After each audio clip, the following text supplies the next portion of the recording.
கர்த்தருடைய பரிசுத்த நாமத்திற்கு மீண்டும் மகிமை உண்டாவதாக. நாம் ஒரு சிலராய் இந்த இடத்துல கூடியிருக்கிறோம். இந்த நாளிலே உங்களோடு பேசுவதற்காக நான் எடுத்துக்கொண்ட ஒரு தலைப்பு, பரிசுத்தவான்களின் பரிசுத்தம். நம்ம எல்லாரும் பரிசுத்தவான்கள் என்று வேதம் சொல்லுகிறது. எப்பொழுது நம்ம இயேசு கிறிஸ்துவை ஏற்றுக்கொண்டு அவருடைய பிள்ளைகளாய் நாம் இயேசு கிறிஸ்துவால் ஏற்றுக்கொள்ளப்படுகிறோமோ, பிதாவால் ஏற்றுக்கொள்ளப்படுகிறோமோ, அந்த நேரத்தில் பரிசுத்த ஆவியானவரை நமக்குள்ளே முத்திரையாக பெற்றிருக்கிறோம். பரிசுத்த ஆவியானவரை பெற்றிருப்பவர்கள் பரிசுத்தவான்கள். ஆனால் இந்த பரிசுத்தவான்களின் பரிசுத்தத்தை பற்றி நாம் பேச வேண்டியது அவசியமாக இருக்கிறது. இன்றைக்கு நம்முடைய பரிசுத்தத்தை குறித்து தேவன் நம்மோடு இடைப்படுகிற ஒரு நேரம் இது. ஆண்டவரிடத்தில் கேட்கலாம், நீர் என்னோடு பேசும் என்று கேட்போம். மெய் மீட்பருக்கு கீழ்ப்படிவோ, தம் ஆத்துமத்தை தேற்றுமிடம் அடியேனும் பெற அருள்வீ. அப்பனே விண்ணப்பம் கேட்டிடும். மெய் மீட்பருக்கு கீழ்ப்படிவோ, தம் ஆத்துமத்தை தேற்றுமிடம் அடியேனும் பெற அருள்வீர். அப்பனே விண்ணப்பம் கேட்டிடோ.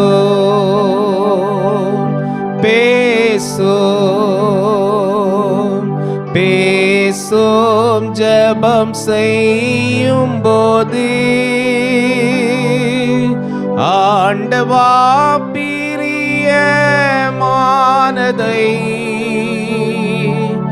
இப்போ காட்டும் செய்ய ஆயத்தம்.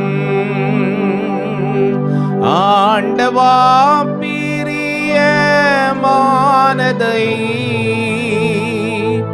இப்போ காட்டும் செய்ய ஆயத்தம். பாவிகட்கு உமது அன்பை என் நடையால் காட்ட செய்யோ. கல்வாரி ஆவியால் என் உள்ளத்தை போரில் வெல்ல அபிஷேகியோ. கல்வாரி ஆவியால் என் உள்ளத்தை போரில் வெல்ல அபிஷேகியோ.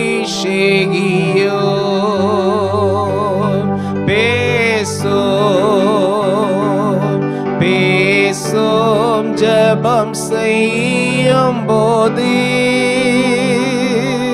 ஆண்டவா பிரியமானதை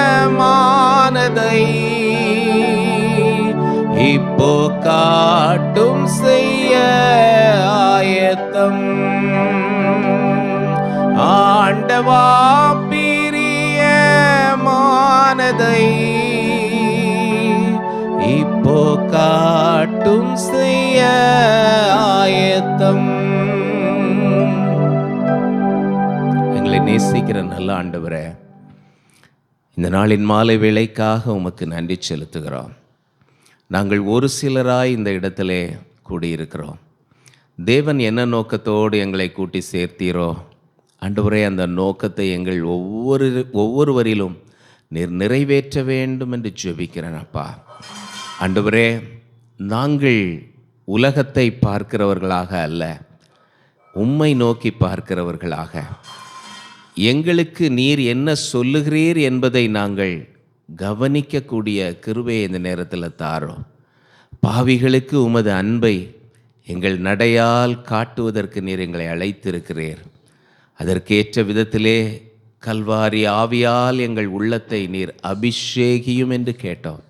இந்த நேரத்தில் ஆண்டவரே, இந்த வார்த்தைகள் எங்கள் ஒவ்வொருவருடைய உள்ளத்திலும் தங்கி இருந்து ஆண்டவரே, வரும் நாட்களில் நாங்கள் கனி கொடுக்கிறவர்களாக, ஆண்டவரே, வரும் நாட்களிலும் ஒவ்வொருவருக்கும் உம்முடைய வழிகளை காட்டுகிறவர்களாக, மாறி வருகிற உலக சூழ்நிலைகள், சமுதாய மாற்றங்கள், இவைகள் எல்லாவற்றின் மத்தியிலும் தேவனுடைய திட்டம் என்ன என்பதை இந்த உலகத்திற்கு வாழ்ந்து காட்டுகிறவர்களாக எங்களை நிர்மாற்றும். அதற்கேற்ற விதத்தில் இந்த நேரத்தில் உம்முடைய வார்த்தைகளை தாரும். பரிசுத்தமாகிறவன் இன்னும் பரிசுத்தமாகட்டும் என்று சொன்னீரேன். ஆண்டவரே, எங்களுடைய பரிசுத்த நிலைகளை நாங்கள் அறிந்து கொள்ள தேவன் இந்த நேரத்தில் கிருபை தாரும். இயேசுவின் நாமத்தில் கேட்கிறோம் பிதாவே, ஆமேன், ஆமேன். நாம் தொடர்ந்து ஓரிரு மாதங்களாக நம்முடைய தேசத்திலே நடந்து கொண்டிருக்கக்கூடிய நிகழ்வுகள், எலெக்ஷன்ஸ், இவைகளை எல்லாம் பேசிக்கொண்டே, இதன் அடிப்படையிலே தேவன் நமக்கு கொடுக்கிற சத்தியம் என்ன, தேவன் நமக்கு கொடுக்கக்கூடிய அறிவுறுத்தல்கள் என்ன என்பவைகளை தியானித்து கொண்டிருக்கிறோம். ஒருவேளை நம்ம கடந்த மாதத்தில் இருந்ததை விட இந்த மாதத்திலே நம் தேசத்திலே நமக்கு இருக்கக்கூடிய எதிர்ப்புகள், அந்த சூழ்நிலைகள் சற்று மாறி வருகிறதை கண்டு கேட்டு நம்ம மனசுக்குள்ளே ஒரு திருப்தி அடைஞ்சிட்டு கூட இருக்கலாம். இது எப்படி என்னவாக முடியும் என்பது தேவன் அறிவார்.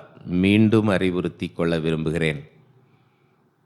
இந்த செய்தி துளிகள், செய்தி இந்த மீடியா மூலமாக வரக்கூடியவைகள் எல்லாம் ஒரு புறம் இருக்கட்டும், தேவன் நமக்கு என்ன சொல்லுகிறார் என்பதை கடைசி வரை கவனிக்கிறவன் பாக்கியவான்.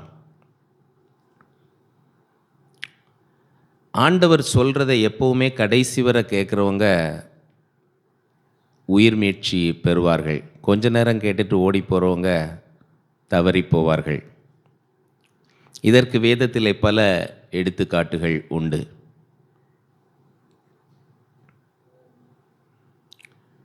இன்றைக்கு ஆண்டவர் நமக்கு என்ன சொல்லுகிறார்? ஜூன் 4ஆம் தேதி என்ன முடிவு வந்தாலும் சரி, கர்த்தர் மாறாதவர். அதற்காக நாம் அவரை துதிக்க வேண்டும். கர்த்தர் ராஜரீகம் பண்ணுகிறார். அதற்காக நாம் ஒவ்வொரு நாளும் அவரை துதிக்க வேண்டும். வானங்களுக்கு மேலாக அவர் தம்முடைய சிங்காசனத்தை ஸ்தாபித்திருக்கிறார். அவருடைய ராஜரீகம் சர்வத்தையும் ஆளுகிறது என்று சங்கீதம் 103 வாசிக்கிறோம் என்பதை மீண்டும் மீண்டும், இந்த உலகத்தில் நம்முடைய அசீரியர்கள் நமக்கு எதிர்த்து நின்றாலும் விழுந்து போனாலும் அதை நாம் மறந்துவிடக்கூடாது. கர்த்தர் ராஜரீகம் பண்ணுகிறார். எனவே ஜூன் 4ஆம் தேதி என்ன வந்தாலும் சரி, நமக்கு தேவன் இன்றைக்கு ஒரு வச்சிருக்கிற செய்தி அது மாறாதது. சிலர் என்ன பண்ணுவாங்க, விழுந்து விழுந்து ஜெபிச்சவங்க இப்போ அப்பா அப்படின்ட்டு ரிலாக்ஸ்டாக உட்காந்துருவாங்க. இதுதான் சாத்தான் நமக்கு வைக்கக்கூடிய வலை. ஆனால் நமக்கு கடைசி வர தேவன்தான் புகலிடம். அவர் சொல்கிறத நம்ம கேட்டுக்கொண்டே இருப்போம் என்றால் நம்முடைய வாழ்க்கை சேமமாக முடியும் என்பது என்னுடைய நம்பிக்கை. ஒவ்வொருவருடைய வாழ்க்கையும் சேமமாக முடியும் என்பது ஒரு அசையாத நம்பிக்கை. ஆகையினால சரி, எடுத்துக்கலாம். ஒரு பாசிட்டிவ் ஒரு பாயிண்ட்டை எடுத்துக்கலாம். அசீரியர்கள் விலகி போய்விட்டார்கள் வச்சுக்கலாம். நம்ம என்ன பண்ண போகிறோம்? ஜாலியாக இருக்க போகிறோமா? இல்லை. ஆண்டவர் அசீரியர் விலகி போன பிறகு நம்ம ஜாலியாக இருந்தோன்னா அப்புறம் ஆண்டவர் இறங்கி வந்து நிற்பார். பிள்ளையாமுக முன்னாடி வந்து நின்னது மாதிரி நிற்பார். அது இதோட டெரர் அதிகமாக இருக்கும். ஆகையினால ஆண்டவர் நமக்கு சொல்லுகிறதை இப்பொழுதே கவனித்து கொண்டோன்னா எல்லா சூழ்நிலைக்கும் அது போதுமானது. சரி, இப்போ கடைசி நாட்களிலே நம்ம என்ன செய்யணும் என்றெல்லாம் நம்ம பல நேரத்தில் தியானித்து இருக்கிறோம். இந்த வெளிப்படுத்தின விசேஷம் 22வது அதிகாரம் வசனங்கள் 10-11 நான் வாசிக்கிறேன். உலகம் எப்படியெல்லாமோ இருக்குதில்ல. நம்ம ஆண்டவர் யோவானுக்கு சொன்னது என்ன? பின்னும் அவர் என்னை நோக்கி, இந்த புஸ்தகத்திலுள்ள தீர்க்க தரிசன வசனங்களை முத்திரை போட வேண்டாம், காலம் சமீபமாயிருக்கிறது. போன மாதம் ஒன்று பார்த்தோம், தானியேல் புஸ்தகத்தை இதை முத்திரை போடு அப்படின்னார். இதுக்கெல்லாம் முக்கியத்துவம் இருக்குது. இப்போ இங்கே இதை முத்திரை போட வேண்டாம், காலம் சமீபித்திருக்கிறது என்பதை கவனியுங்கள். 11வது வசனம், அநியாயம் செய்கிறவன் இன்னும் அநியாயம் செய்யட்டும். இன்றைக்கு நமக்கு ஒரு பெரிய கேள்வி, அசீரியர்கள் விலகி போனால் நம்முடைய திருச்சபை எப்படி இருக்கிறது? திருச்சபைக்கு வெளியில் நெருக்கம் வந்தால் திருச்சபை உள்ள சுத்திகரிக்கப்படும். ஐயோ ஆண்டவரே என்று அலறும் பொழுது திருச்சபைக்கு வெளியில் இருக்கிற நெருக்கத்தை கர்த்தர் விளக்கும் போது திருச்சபை எப்படி இருக்க போகிறது என்பது ஒரு பெரிய கேள்வி. ஆண்டவர் அழகாக சொல்கிறார், அநியாயம் செய்கிறவன் இன்னும் அநியாயம் செய்யட்டும், அசுத்தமாயிருக்கிறவன் இன்னும் அசுத்தமாயிருக்கட்டும்.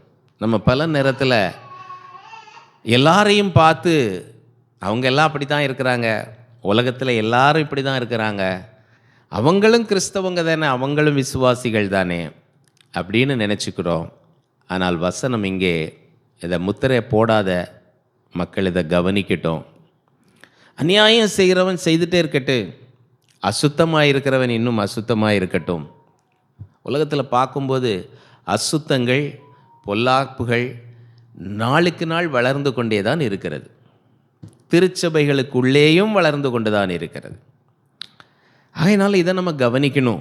ஆண்டவர் சொல்லுகிறது, நீதியுள்ளவன் இன்னும் நீதி செய்யட்டும். நம்மகிட்ட கொஞ்சம் நீதி இருக்கா, அதை இன்னும் கொஞ்சம் பெருசுப்படுத்துவோம்.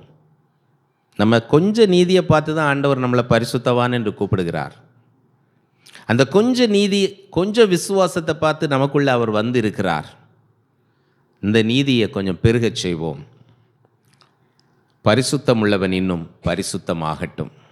பரிசுத்தமாக நீ இருக்கிறதுனால தான் தேவன் உன்னை அழைத்திருக்கிறார். தேவன் உன்னோடு இடைப்பட்டு கொண்டே இருக்கிறார். தேவன் உன்னோடு பேசி கொண்டிருக்கிறார். மீண்டும் மீண்டும் தருணத்தை தந்து கொண்டிருக்கிறார். மீண்டும் மீண்டும் உற்சாகப்படுத்துகிறார்.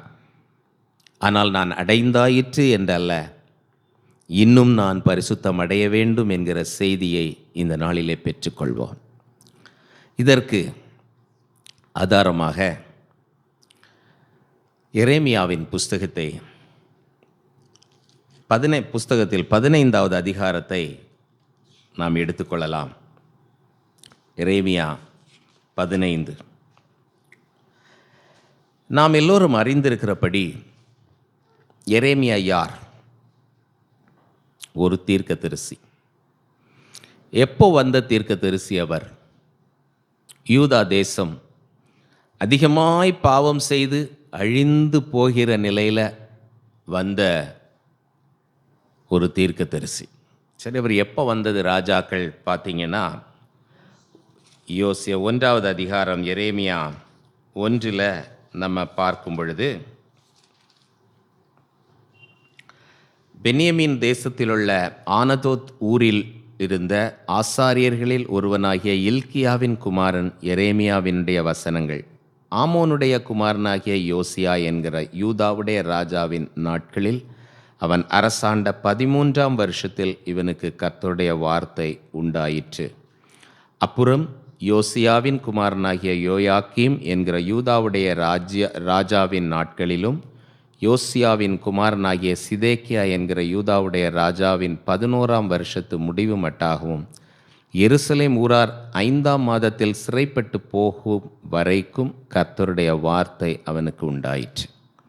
இந்த யோசியாவின் தகப்பன் ஆமோன், ஆமோனுடைய தகப்பன் மனாசே. மனாசே ஒரு பொல்லாத ராஜா என்பதை அறிந்திருக்கிறோம். அதிகமான ஆண்டுகள் ஆட்சி செய்த ராஜாவும் மனாசே 53 ஆண்டுகள் ஆட்சி செய்தார். ஆனால் அதிகமாய் பாவத்திற்குள்ளாக ஜனங்களை நடத்தி எருசலேம் ஆலயத்திற்குள்ளே விக்கிரகங்களை எல்லாம் வைத்து பலி செலுத்தி எல்லாவற்றையும் செய்தவன். இதற்கு பின்பாக தேவன் அவர்களை கைவிட்டாயிற்று என்ற நிலைதான். அவனுடைய மகன் ஆமோன், ஆமோனுடைய மகன்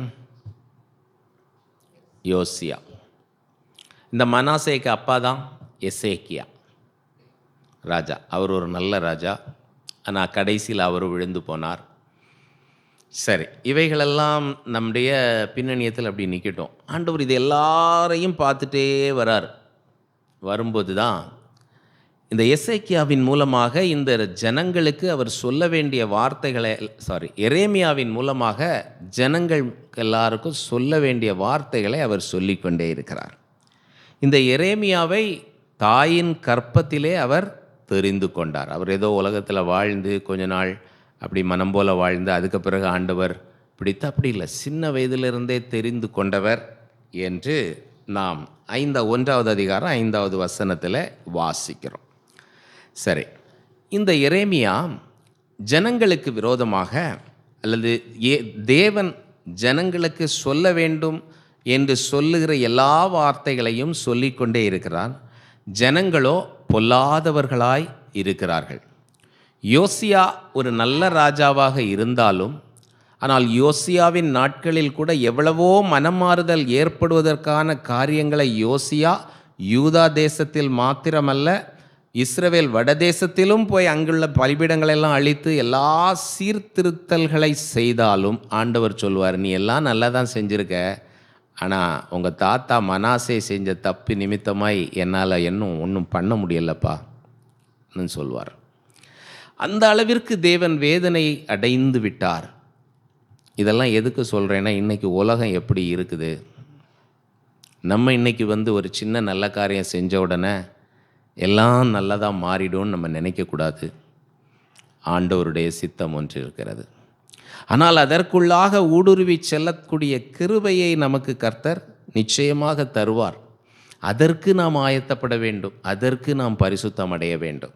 ஒரு பாவம் நிறைந்த சூழ்நிலையிலும் பரிசுத்தமாய் வாழ்ந்த யோசியாவை போல நாம் வாழ முடியும். அவர் பாவம் நிறைந்த இடத்திலும் ஒரு பரிசுத்தனாய் இருந்த எரேமியாவை போல நாம் செயல்பட முடியும். தேவனுடைய வார்த்தைகளை ஜனங்களுக்கு கொடுப்பது, இதை நாம் பிரதானமாய் இருதயத்தில் எடுத்துக்கொள்ள வேண்டும். சரி, இந்த எரேமியா இப்படி அந்த ஜனங்களுக்கு எல்லாவற்றையும் சொல்லி கொண்டு வருகிறார். ஆனால் அந்த ஜனங்களுக்கு இவன் மேலே நல்ல கோபம்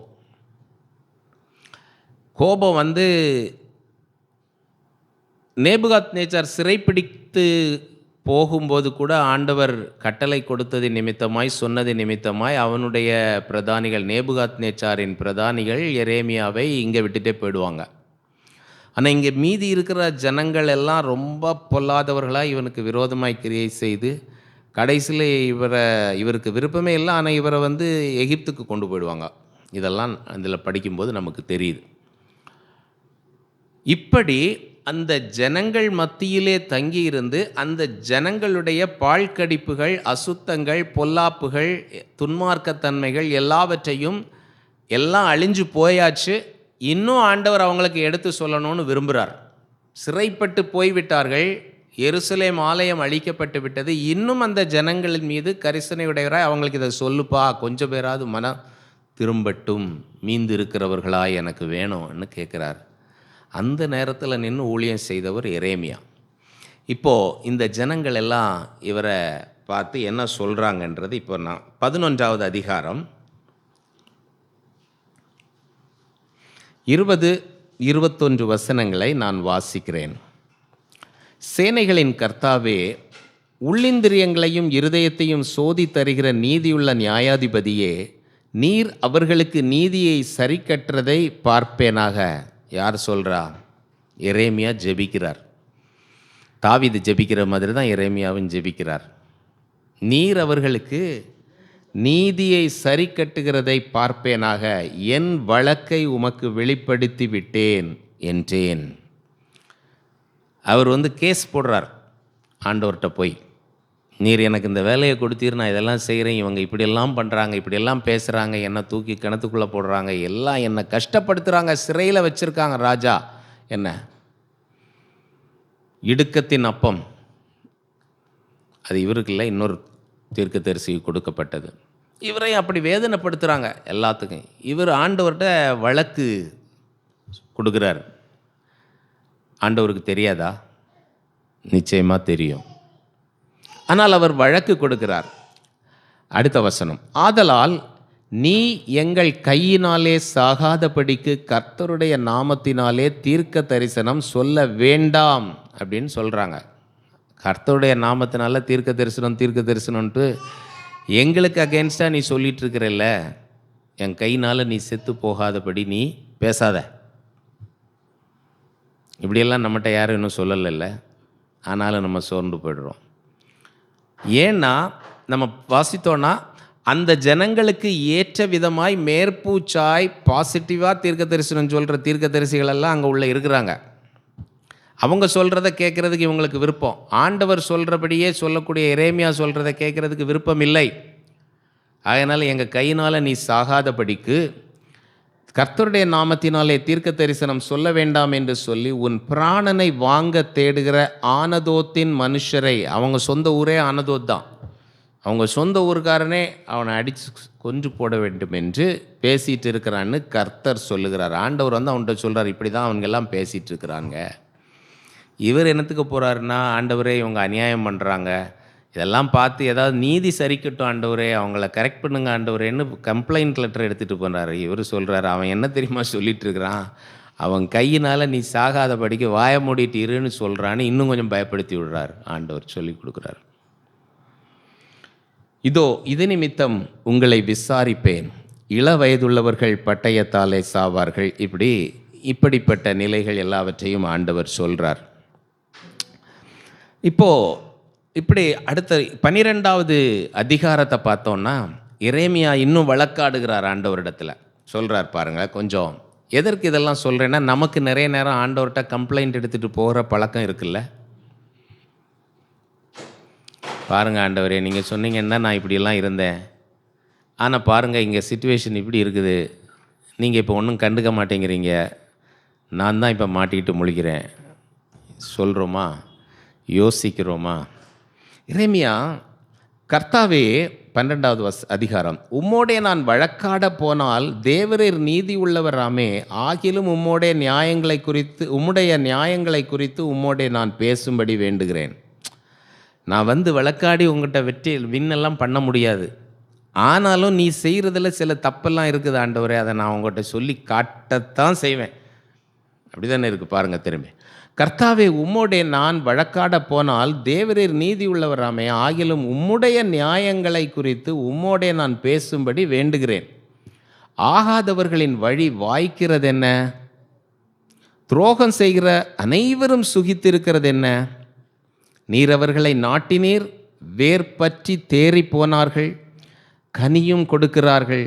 நீர் அவர்கள் வாய்க்கு சமீபமும் அவர்கள் உள்ளிந்திரியங்களுக்கோ தூரமாயிருக்கிறீர். அப்படின்னா என்ன? அது சிலரெல்லாம் நல்லா வர்ஷிப் பண்ணி பாடிக்கிட்டே இருப்பாங்க, ஆனால் அவங்களுடைய இருதயம் ரொம்ப மோசமாக இருக்கும். அவங்க ரொம்ப ப்ளசண்ட்டாக வாழ்ந்துட்டுருப்பாங்க. ஆண்டவர் தான் சொல்கிறார், நீங்கள் வாயினால் என்னை துதித்து உங்கள் இருதயம் என்னை விட்டு தூரமாக இருக்குது. அது ஒரு பக்கம். ஆனால் இவர் பார்க்குற மக்களெல்லாம் அப்படி தான் வாயினால் ப்ரைஸ் பண்ணுறவங்க நல்லா இருந்துகிட்ருக்காங்க, ஆனால் அவங்களுடைய செயல் மோசமாக இருக்குது. அப்படிப்பட்டவங்களுக்கு நீர் சமீபமாக இருக்கிறீரா? ஆனால் நான் ஜெயிலுக்குள்ளே கிடக்கிறேன், நீர் எங்கே இருக்கிறீர்? சமீபமாக இருக்கிறீரா என்று வழக்காடுகிறார். கர்த்தாவே, நீர் என்னை அறிந்திருக்கிறீர், என்னை காண்கிறீர், என் இருதயம் உமக்கு முன்பாக எப்படிப்பட்டதென்று சோதித்து அறிகிறீர். அடிக்கப்படும் ஆடுகளைப் போல அவர்களை பிடுங்கி போட்டு கொலை நாளுக்கு அவர்களை நியமியும். எப்படி ப்ரே பண்ணுறார் பார்த்தீங்களா? நமக்கு இப்படியெல்லாம் நம்ம வாயால் இந்த வார்த்தையெல்லாம் சொல்லனாலும் மனசுக்குள்ளே வருதா? நமக்கு பிடிக்காதவங்களுக்கு ஏதாவது ஒரு கஷ்டம் நடந்துச்சுன்னா நமக்கு மனசு உடனே கொஞ்சம் அப்படி ஒரு உற்சாகம் அடையுதா? அதுக்கு ஈக்குவலண்ட் தான் இது. இப்படி யார் பண்ணுறா? எரேமியா, தாயின் வயிற்றிலே தெரிந்து கொள்ளப்பட்ட மனுஷன். யூதா தேசம் அழிந்து போன பின்பு கூட அந்த ஜனங்கள் மீது பரிதபித்து ஆண்டவர் அவர்களை சீர்திருத்த பண்ணும்படி அல்லது சீர்பொருந்த பண்ணும்படி தன்னுடைய இருதயத்தை இந்த எரேமியாவுக்கு வாயில் கொடுத்து நீ சொல்லுப்பான்னு சொன்ன ஒரு மனுஷன் பரிசுத்தவான். அதுதான் பரிசுத்தவான்களின் பரிசுத்தம் எப்படி இருக்குதுன்னு இன்றைக்கி நம்ம பார்க்கணும். நம்ம எல்லாம் பரிசுத்தவான்கள். நம்முடைய பரிசுத்தம் ஆண்டவருடைய பேலன்ஸில் வச்சா எப்படி நிற்கிது? இப்படி நிற்கிதா, இப்படி நிற்கிதா, சமமாக நிற்கிதா? சிந்தித்து பார்ப்போம். எந்த மட்டும் தேசம் புலம்பி எல்லா வெளியின் புல்லும் வாடி அதன் குடிகளுடைய பொல்லாப்பு நிமித்தம் மிருகங்களும் பறவைகளும் அழிய வேண்டும், எங்கள் முடிவை அவன் காண்பதில்லை என்கிறார்கள். இந்த அளவுக்கு அவங்க கொடூரமானவர்களாக இருக்கிறாங்க ஆண்டவரே. ஆனால் நீர் அவர்களுக்கோ ரொம்ப ஈஸியாக எல்லாம் நடக்க பண்ணுறீங்க. நிறைய நேரம் நான் நினச்சிருக்கேன் மனசில், இப்படிலாம் அவங்கள அழியும்னு வாயால் சொல்லலைன்னாலும் மனசுக்குள்ளே நம்ம உண்மையாக எல்லாம் செய்யணும்னு நினைக்க நமக்கு இப்படி இருக்கு. ஆனால் அவங்க எவ்வளோ ஜாலியாக இருக்கிறாங்க. சரி, இதுக்கு ஆண்டவர் ஒரு பதில் கொடுக்குறாரு பாருங்களேன். நீ காலாட்களோடே ஓடும்போதே உன்னை இளைக்க பண்ணினார்களானால் குதிரைகளோடே எப்படி சேர்ந்து ஓடுவாய்? அப்படின்னா அவங்க இப்போ செய்கிறதெல்லாம் பெரிய இதெல்லாம் ஒன்றும் பண்ணலை, சிம்பிளாக தான். காலில் நடக்கிற படை வீரர்கள் போல உள்ள அவ்வளவு ரொம்ப ஸ்ட்ராங் இல்லை, அப்படியே நடந்துட்டுருக்காங்க. ஆனால் இவங்க நீ குதிரையில் எழுந்து ஓடி உனக்கு அகெயின்ஸ்டாக வருவாங்க, அப்போ கூட நீ சமாளிக்கணும். அதுதான் என்னுடைய எதிர்பார்ப்பு. இன்றைக்கு அசீரியர்கள் நம் தேசத்திலே எடுத்துக்கலாம். ஸ்லோ டவுன் பண்ணுறதுக்கு ஆண்டவர் ஒரு வழியை வச்சுருக்காருன்னு வைப்போம். இனி ஒரு காலத்தில் குதிரையில் அசீரியர்கள் வரலாம், பாபிலோனியர்கள் வரலாம், எது வேணாலும் நடக்கும். கடைசி இப்படியெல்லாம் நடக்கும்னு ஆண்டவர் சொல்லியிருக்கிறத மறந்துடக்கூடாது. அன்னைக்கு நீ என்ன செய்ய போகிறேன்னு ஆண்டவர் கேட்குறாரு. ஸோ சின்ன சின்ன விஷயத்துக்கெல்லாம் சோர்ந்து போகாத, நான் உன் கூட இருக்கிறேன். ஆண்டவர் சொன்னார் உன் கூட இருக்கிறேன்னாரு. உன் கூட இருக்கிறேன்னு சொன்ன உங்களுக்கெல்லாம் கஷ்டமே வரலையா? யோசுவாக்கிட்ட சொன்னார். என்ன சொன்னார்? உன்னை விட்டு விலகுவதில்லை, கைவிடுவதும் இல்லை, ஒருவனும் உனக்கு எதிர்த்து நிற்பதில்லைன்னு சொன்னார். எத்தனை ராஜாக்கள் யுத்தத்துக்கு வந்தாங்க, எத்தனை இடத்துல பிரச்சனை வந்தது. ஆகான் அங்கே போன இடத்துல உன்னை திருடி கொண்டு உள்ளே வச்சுட்டான். அது நிமித்தமாக யுத்தத்தில் எல்லாம் மடிஞ்சு போனாங்க, விழுந்து போனாங்க. ஆனால் அர்த்தம் என்ன? நான் உன் கூட இருப்பேன். அல்டிமேட்டாக ஒருத்தனும் உனக்கு அகெயின்ஸ்டாக நிற்க முடியாது. உன்னை கடைசியரை வெற்றி நான் எதற்காக உன்னை நியமித்தேனோ அதை செஞ்சு முடிப்பேன் உன்னை வச்சு. That's the meaning. ஆகையினால் ஆண்டவர் இன்றைக்கு சொல்லுகிறது, நம்ம எதையாவது நினைச்சு மனசுக்குள்ளே சோர்ந்து கொண்டு இருப்போம் என்றால், ஆண்டவரிடத்தில் ஒரு மன சஞ்சலத்தோடு இருப்போம் என்று சொன்னால் அதை மாற்றிக்கொள்ளலாம். சரி, இப்போ திரும்ப அந்த எரேமியா 15க்கு வரலாம். எரேமியா 15 ஆண்டவர் சில காரியங்களை சொல்லுகிறார். இது வசனம் பை வசனமாக நம்ம கொஞ்சம் பார்க்கலாம். அந்த ஜனங்களுக்கு விரோதமாக தான் சொல்லுகிறார். இஸ்ரவேல் அந்த யூதா ஜனங்களுக்கு விரோதமாக. கர்த்தர் என்னை நோக்கி, மோசேயும் சாமுவேலும் என் முகத்துக்கு முன்பாக நின்றாலும் என் மனம் இந்த ஜனங்கள் பட்சமாய் சாராது. இவர்கள் என் முகத்தை விட்டு புறப்பட்டு போகும்படி இவர்களை துரத்திவிடு. இவரோ அவங்கள பார்த்து பயந்துட்டு இருக்கிறாரு. இவர் சொல்கிறாரு, ஆண்டவர் சொல்கிறார், நீ அவங்களெல்லாம் துரத்தி விட்டுரு அப்படின்றாரு. இப்போ எப்படி அது செய்கிறது? அதற்கு ஒரு தைரியம் வேணும், அதற்கு ஒரு சத்துவம் வேணும், ஒரு பலன் வேண்டும். அப்போது எரேமியா ஒவ்வொரு நிமிஷமும் ஆண்டவரை நம்பி ஒவ்வொரு நிமிஷமும் அந்த விசுவாசத்தில் நின்னாதான் முடியும்.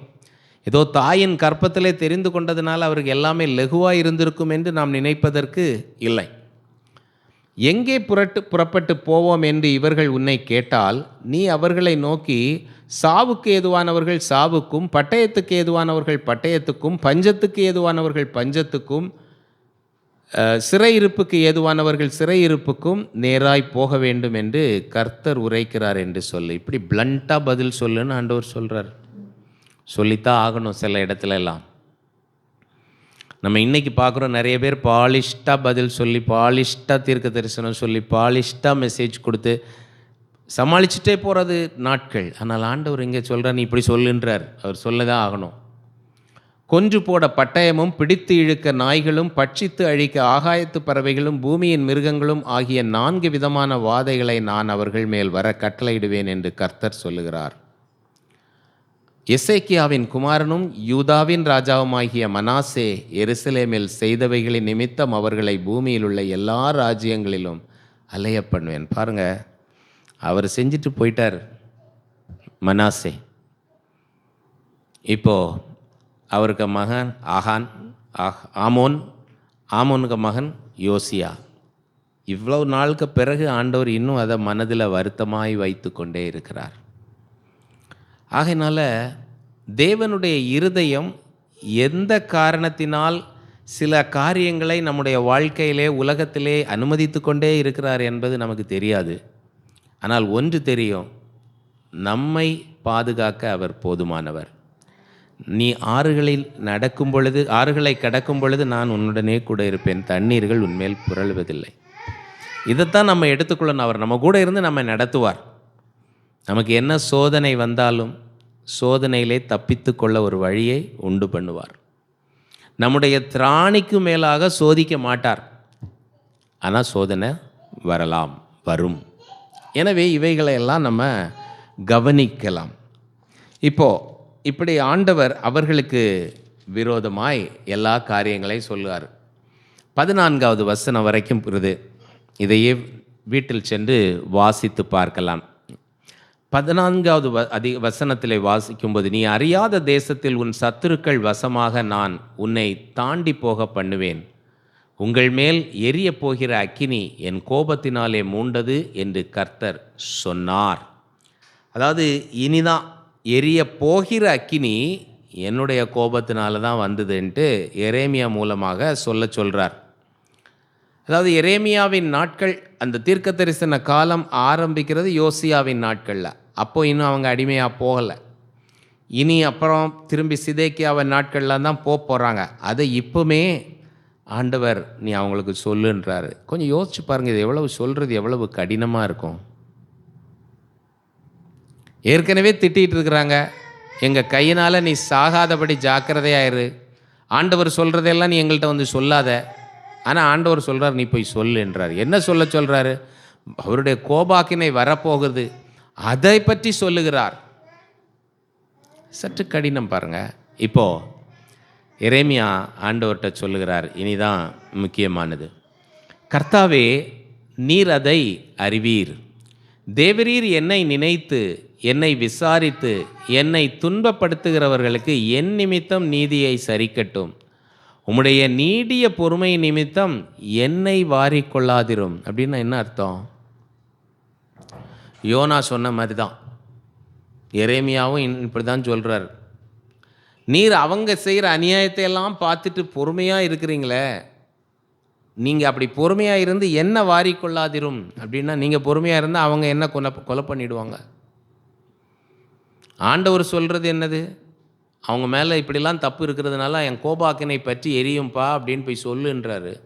இவர் என்ன சொல்கிறாருன்னா, ஆண்டவர் இதெல்லாம் உங்களுக்கு தெரியும், திருப்பி என்கிட்ட இதையே சொல்லிட்டு இருக்காங்க, இப்போ என்ன கவனிங்க, ஏன் நியாயத்தை பாருங்கள். நீங்கள் பொறுமையாக இருப்பீங்க.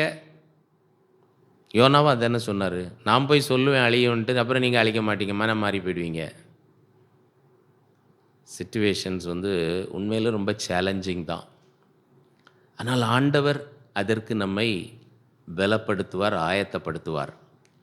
எனவே நாம் பரிசுத்தவான்கள் என்று அழைக்கப்பட்டாலும் நம்முடைய பரிசுத்தம் எந்த நிலையில் இருக்கிறது என்று இன்றைக்கி செக் பண்ணி பார்த்து ஆண்டவர்கிட்ட இன்னும் நெருங்கணும். எரேமியாவை கூட ஆண்டவர் கடைசியில் என்ன சொல்கிறாருன்னு பார்ப்போம். எரேமியா பாவம் செஞ்சாருன்னு நமக்கு எங்கேயாவது ரெக்கார்டு இருக்கா? இல்லை. He is called a weeping prophet. அழுதுகிட்டே தீர்க்க தரிசனம் சொல்லிக்கிட்டே இருந்தாருன்ட்டு. ஆனால் ஆண்டவருடைய பார்வையில் எப்படி இருந்ததுன்னு பாருங்கள். உம்முடைய வார்த்தைகள் கிடைத்த உடனே அவைகளை உட்கொண்டேன். எரேமியா எடுத்து ஜஸ்டிஃபிகேஷன் கொடுக்குறார். நீ சொன்ன உடனே எடுத்து அப்படியே எடுத்துட்டேன் ஆண்டவரே. உம்முடைய வார்த்தைகள் எனக்கு சந்தோஷமும் என் இருதயத்துக்கு மகிழ்ச்சியுமாய் இருந்தது. சேனைகளின் தேவனாகிய கர்த்தாவே, உம்முடைய நாமம் எனக்கு தரிக்கப்பட்டிருக்கிறது.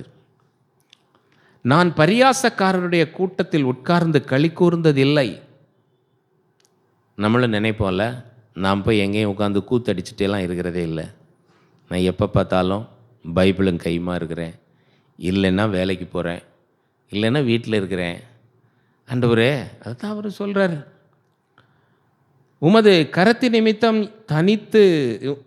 தனித்து உட்கார்ந்தேன், சலிப்பினால் என்னை நிரப்பினீர். ஆண்டவருக்கு மேலே எப்படி வைக்கிறாங்க சலிப்பு. சில நேரம் நமக்கு கூட அப்படி தான் இருக்குது. எனக்கு இன்றைக்கி கொஞ்சம் சில நேரம் அப்படி தான் வந்துச்சு. ஆண்டவரே, இந்த பைபிள் ஸ்டடின்னு யாரும் ஆளே வரமாட்டேங்கிறாங்க.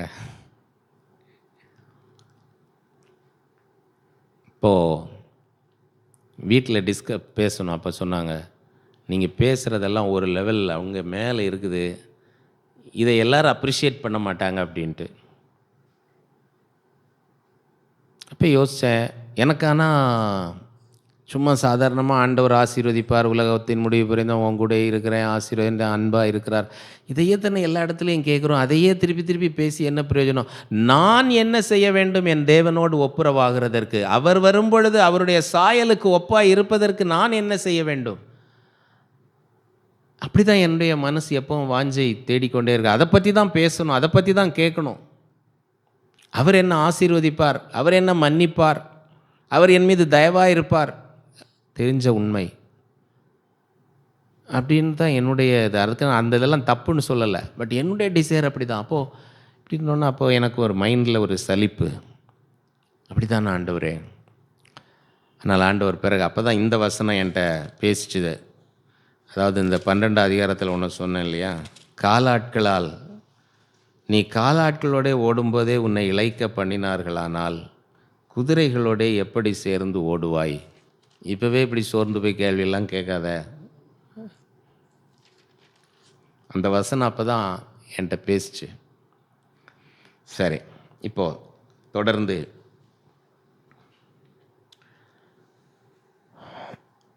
18வது வசனம். என் நோவு நித்திய காலமாகவும் என் காயம் ஆறாத கொடிய புண்ணாகவும் இருப்பானேன். நீர் எனக்கு நம்பப்படாத ஊற்றைப் போலவும் வற்றி போகிற ஜலத்தைப் போலவும் இருப்பீரோ? கொஞ்சம் யோசிச்சு பாருங்கள். இதை எல்லாம் ரொம்ப உருவகப்படுத்தி அவர் பேசுகிறார். இதெல்லாம் கொஞ்சம் உட்காந்து டீப்பாக திங்க் பண்ணி பார்க்கணும். என் நோவு நித்திய காலமாகவும், ஒரு வேதனை, ஒரு கஷ்டம் இருக்கிறது, அதுக்கு இருந்துக்கிட்டே இருக்குது. என் காயம் ஆறாத கொடிய புண்ணாகவும் இருப்பானேன். நீர் எனக்கு நம்பப்படாத ஊற்றைப் போலவும்.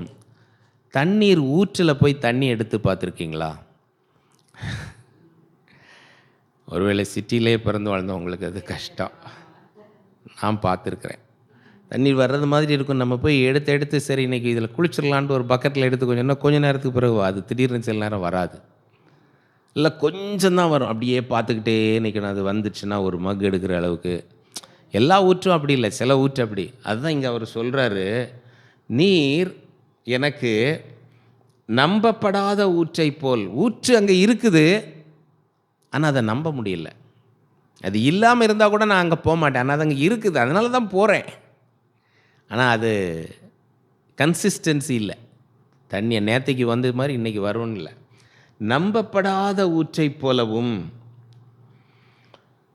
வற்றி போகிற ஜலத்தை போலவும் இருப்பீரோ இப்படின்னு ஆண்டவர்கிட்ட. இதுதான் அவர் வைக்கிற வழக்காடுகள் கேள்வி. அதுக்கு ஆண்டவர் சொல்கிறாரு. இந்த 19வது வசனம் ரொம்ப முக்கியமான ஒரு வசனம். 2008 ஆண்டவர் என்கிட்ட இந்த வசனத்தின் மூலமாக பேசினார்.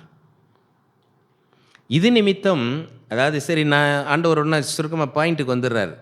நான் இப்படிலாம் தான் இருக்கிறேன், நம்பப்படாத ஊற்றை போல் இருக்கிறேன், உனக்கு ரொம்ப சலிப்பாக இருக்கிறேன், இதெல்லாம் பண்ணுறேன். சரி, நீ ரொம்ப உபத்திரவப்படுற. ஆண்டவரே என்ன சொல்கிறார்? நீ உபத்திரவத்தின் குகையில் உன்னை நான் தெரிந்து கொண்டேன். ஆண்டவர் அதனால் இங்கே உடனே ஃபிட் பண்ணுறாரு. இது நிமித்தம், இப்படி உபத்திரவப்படுறது நிமித்தம் நீ திரும்பினால் நான் உன்னை திரும்ப சீர்படுத்துவேன். அப்போ அவருக்கு ஏதோ சீர்படுதல் அவசியப்படுகிறது தான். பரிசுத்தவான்கள் இன்னும் சீர் பொருந்த வேண்டும். நான் உன்னை சீர்படுத்துவேன், என் முகத்துக்கு முன்பாக நிலைத்தும் இருப்பாய். ரெண்டாவது பிளெஸ்ஸிங், நான் சீர்படுத்துவேன், என் முகத்துக்கு முன்னாடியே நீ எப்பவும் இருப்ப. அது எவ்வளோ பெரிய பிளெஸ்ஸிங். கர்த்தரை எப்பொழுதும் எனக்கு முன்பாக வைத்திருக்கிறேன் தாவீது சொன்னார். அப்போ ஆண்டவர் அந்த இதை அவருக்கு கொடுத்துட்றாரு. அதாவது இப்படிப்பட்ட பரிசுத்தவான்கள், பக்தர்கள், இப்படிப்பட்ட தீர்க்கதரிசிகள் ஆண்டவர்கிட்ட நிறைய ஆர்கியூ பண்ணாலும், எல்லாரும் ஆர்கியூ பண்ணுறது வேறு, இவங்க ஆர்கியூ பண்ணுறது வேறு, ஆண்டவர் அதற்கு ரெஸ்பாண்ட் பண்ணுற விதமும் வேறையாக இருக்குது. அதை கவனிக்க வேண்டும். என் முகத்துக்கு முன்பாக நிலைத்தும் இருப்பாய், நீ தீழ்ப்பானது நின்று விலையேற பெற்றதை பிரித்தெடுத்தால் என் வாய் போல் இருப்பாய். தீழ்ப்பானது, அசுத்தமானதிலிருந்து விலையேற பெற்றதை நீ பிரித்து எடுத்தால் என் வாயை போல் இருப்பாய். அதாவது நான் பேசுகிறதும் நீ பேசுகிறதும் ஒன்றா மாறணும்னா நீ என்ன செய்யணும்? உங்கள்கிட்ட விலையேற பெற்றது ஒன்று இருக்குது, ரட்சிப்பு. இதை உன்னை சுற்றி சில தீழ்ப்பானவைகள் இருக்கிறது, அதிலிருந்து நீ பிரித்து எடுக்க கற்றுக்கொள்வாயானால், பிரித்து எடுத்தால் என் வாயை போல் இருப்பாய். அப்படி ஒரு பெரிய முதல்ல உள்ளது, நீ உன்னை சீர்படுத்துவேன். ரெண்டாவது, இது நிமித்தம் நீ என்னிடத்தில் திரும்பினால் உன்னை சீர்படுத்துவேன், எப்பொழுது எனக்கு முன்பாகவும் இருப்பாய். அடுத்தது, தீழ்ப்பானது நின்று விலையேற பெற்றதை பிரித்து எடுத்தால். அதுதான் ரொம்ப முக்கியம். இன்றைக்கி நம்ம கிறிஸ்தவர்களுடைய வாழ்க்கையில் நல்லதும் கெட்டதும் மிக்ஸ் ஆகி போய் நிறைய கிடக்குது. இதுதான் சாத்தானுக்கு வேலையே. நல்லதையும் கெட்டதையும் சேர்த்து வச்சுருவான். நமக்கு எது நல்லது எது கெட்டதுன்னு நமக்கே தெரியாது. உதாரணத்துக்கு டிவி, மொபைல் எல்லாம் உள்ள கிடக்குது. நமக்கு இது நல்லதா கெட்டதா, எப்போ நல்லது எப்போ கெட்டது தெரியாமல் போய்டும். மனுஷராகிய நாமும், பரிசுத்தவான்களாகிய நாமும் அப்படி ஆகிடுறோம். அநேக தேவ ஊழியர்கள் நல்லதையும் கெட்டதையும் சுமந்து கொண்டே செல்லுகிறவர்களாக இருக்கிறார்கள். கெட்டதை பார்க்கும் பொழுது அநேகருக்கு இடரலாய் போய்விடுகிறார்கள். அதைத்தான் ஆண்டவர் இங்கே சொல்கிறாரு, நீ தீழ்ப்பானது நின்று விலையேற பெற்றதை பிரித்தெடுப்பாயானால் என் வாய்ப்போல் இருப்பாய். நீ அவர்களிடத்தில் திரும்பாமல் அவர்கள் உன்னிடத்தில் திரும்புவார்களாக என்று கர்த்தர் சொல்லுகிறார். நம்ம பல நேரத்தில் நம்முடைய இடத்தை விட்டு நம்ம பக்கமாக அவங்கள திருப்பாமல் நம்ம என்ன பண்ணுறோம்? ரிலாக்ஸ் பண்ணி நம்ம உலகத்தோடு சேர்ந்து போய்டுறோம்.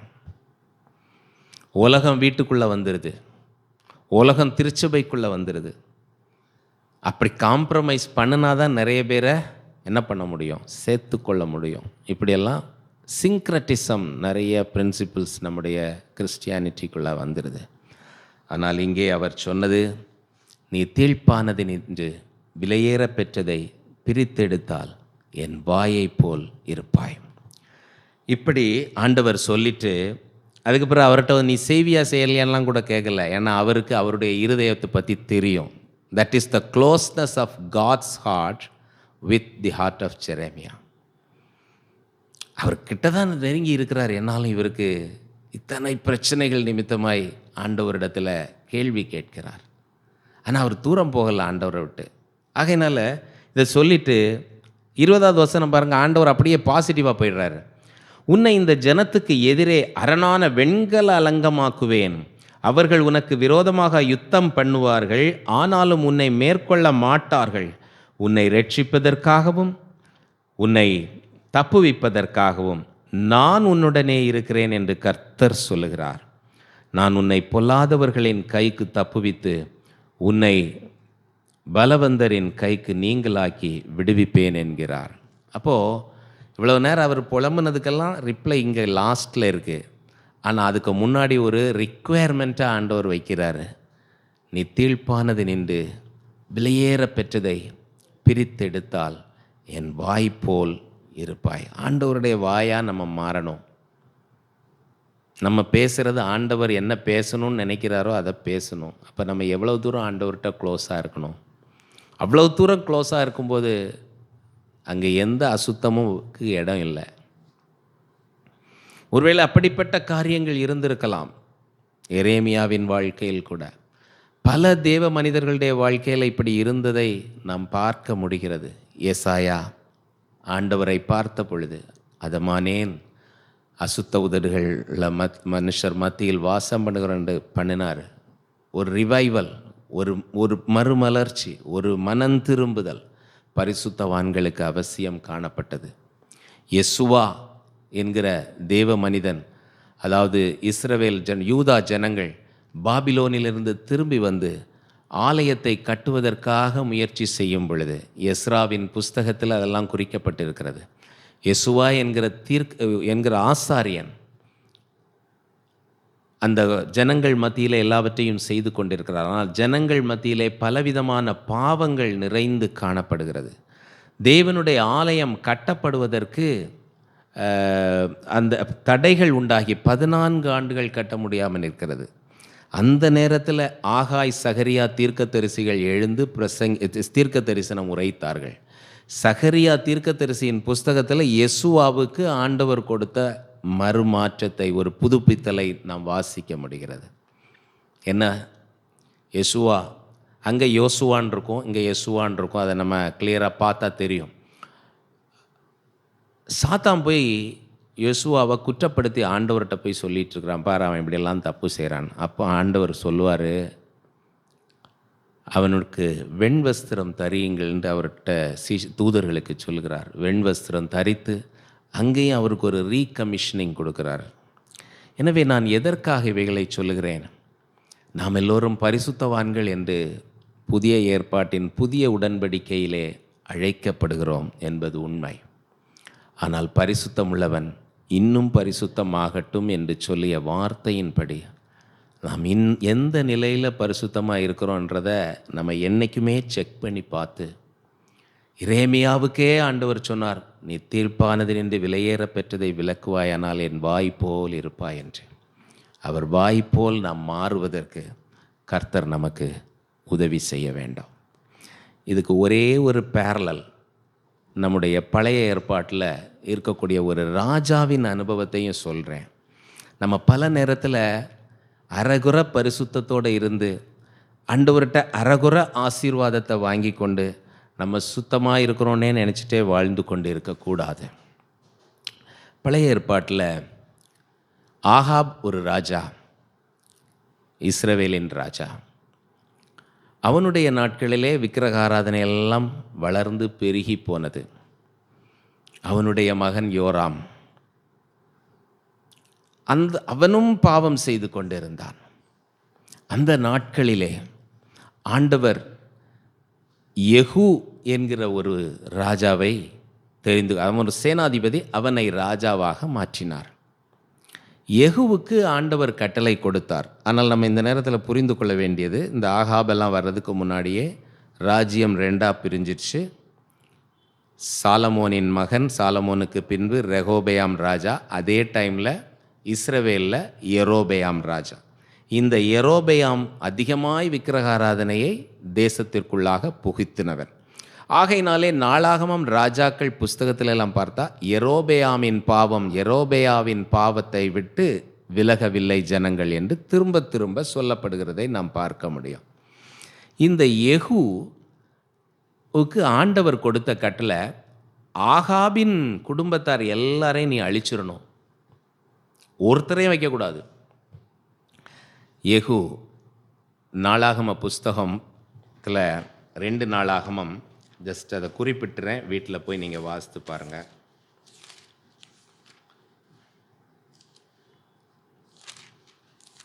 சாரி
சரி, அந்த பைபிளில் மார்க் பண்ணி வச்சுருந்தேன், மிஸ் பண்ணிடுச்சு.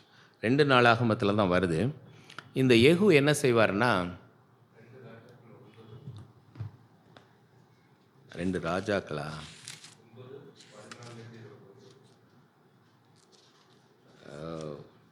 யா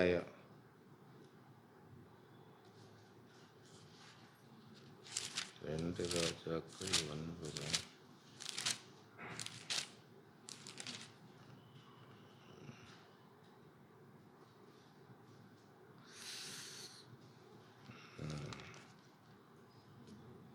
இந்த 2 ராஜாக்கள் 10.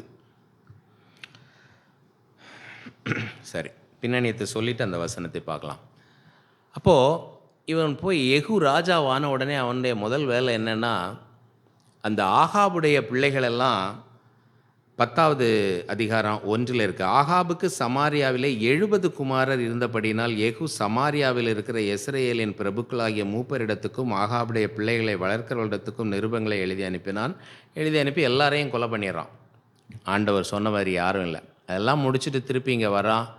ஏசபேல் அப்போ தான் மேலே, ஆகாப் ஏற்கனவே இறந்தாச்சு. ஏசபேல் வந்து அங்கே இதுக்கு மேலே அவளுடைய இந்த பில்டிங் இதில் மேலே இருக்கிறா உப்பரிகை. அப்புறம் ஏசபேலையும் கொலை பண்ணிடுறான். அதுவும் இங்கே இருக்குது, இந்த 10வது அதிகாரத்தில் இருக்குது. இதெல்லாம் முடிச்சுட்டு 30வது வசனத்தில் பார்க்கும்போது, கர்த்தர் யெகூவை நோக்கி, ஆண்டவர் சொன்னபடி டிட்டோ எல்லாத்தையும் எக்ஸிக்யூட் பண்ணி முடிச்சிட்டான். ஏன் எதுக்குன்னு கூட கேட்கல, எல்லாம் செஞ்சிட்டார். கர்த்தர் யெகூவை நோக்கி, என் பார்வைக்கு செம்மையானதை நீ நன்றாய் செய்து என் இருதயத்தில் இருந்தபடியெல்லாம் ஆகாபின் குடும்பத்துக்கு செய்தபடியினால் உன் குமாரர் இஸ்ரவேலுடைய சிங்காசனத்தின் மேல் 4 தலைமுறையாக வீற்றிருப்பார்கள் என்றார். ஆண்டவர் அவர் செஞ்சு முடித்ததுக்கு என்ன கொடுத்துட்டாரு? ஒரு ரிவார்டு கொடுத்துட்டார். நான் சொன்னபடி எல்லாம் செஞ்சிட்டேன். அடுத்த வசனம் என்ன?